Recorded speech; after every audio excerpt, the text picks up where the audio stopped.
ambiguous boundaries. अब ambiguous boundaries मतलब क्या? The limit of this kingdom are not biological link between plants, animals और fungi के found in fresh water and marine environment. ठीक है? इसकी मूवमेंट कैसे होते हैं? Microscopic and float. So hello learners, I get this concept found a bit tricky. Don't worry, here is your favorite YouTube channel. That's so easy. तो पिछली video में हमने किंगडम मोनेरा पढ़ा था, ठीक है. इस बार हम किंगडम प्रोटिस्टा पढ़ेंगे, ठीक है. तो चलिए शुरू करते हैं. Kingdom protista it includes all single sailed eukaryotics, ठीक है. तो मैंने 5 किंगडम क्लासिफिकेशन पढ़ाया था. तब हमने देखा था कि किंगडम प्रोटिस्टा कैसा है, यूकैरियोटिक यूनिसेलुलर, ठीक है. तो कैसा है, it includes all single celled मतलब यूनिसेलुलर यूकैरियोट्स, ठीक है. Ambiguous boundaries. अब एम्बिग्यूअस बाउंड्रीज मतलब क्या? The limit of this kingdom are not well defined, मतलब इस किंगडम की कोई बाउंड्री वेल डिफाइंड नहीं है, ठीक है.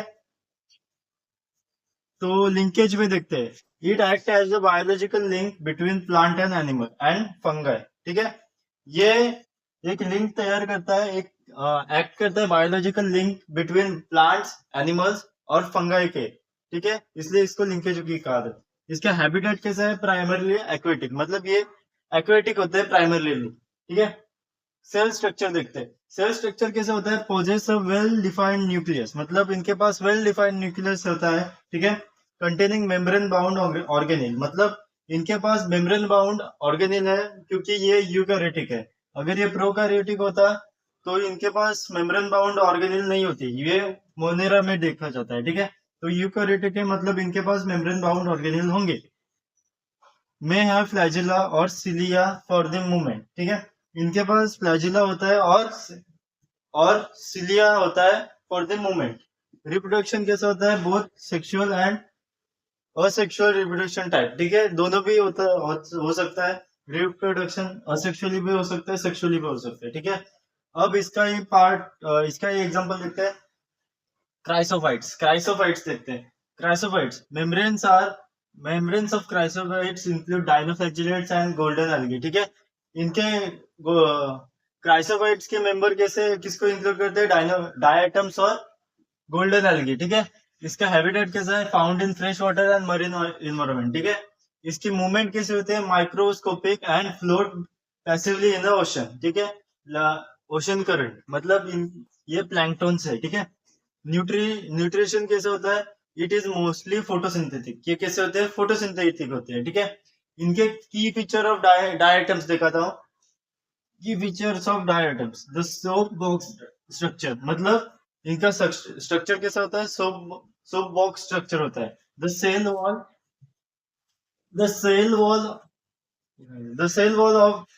Wall form two thin wall overlapping shells that fit together exactly like a soap box. मतलब सेल वॉल होती है, 2 थिन वॉल होते हैं जो कि ओवरलैप करते हैं शेल्स के. that fit together exactly as a soap box, मतलब ऐसा जैसे सेल होता है ना, वैसे ही सोप बॉक्स बना देती है, ठीक है. इंडस्ट्रक्टिबिलिटी कैसी होती है? The wall are embedded with the cilia, making them extremely tough and industable, ठीक है. तो कैसी होती है? टफ होती है बहुत.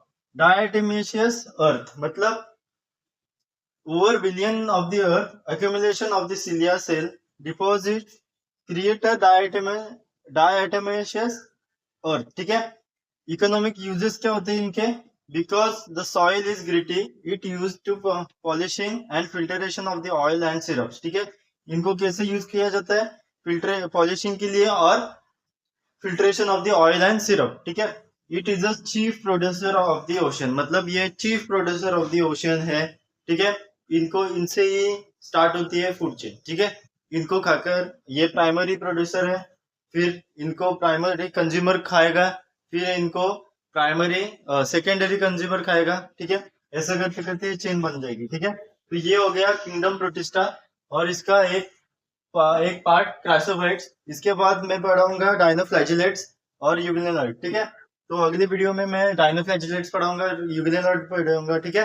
तो फिलहाल के लिए इतना ही, आगे की वीडियो में देखते हैं डायनोफ्लैगेलेट्स। ठीक है, फिलहाल के लिए दैट्स सो इजी। अगर वीडियो अच्छी लगी तो लाइक कीजिए, सब्सक्राइब कीजिए और शेयर कीजिए।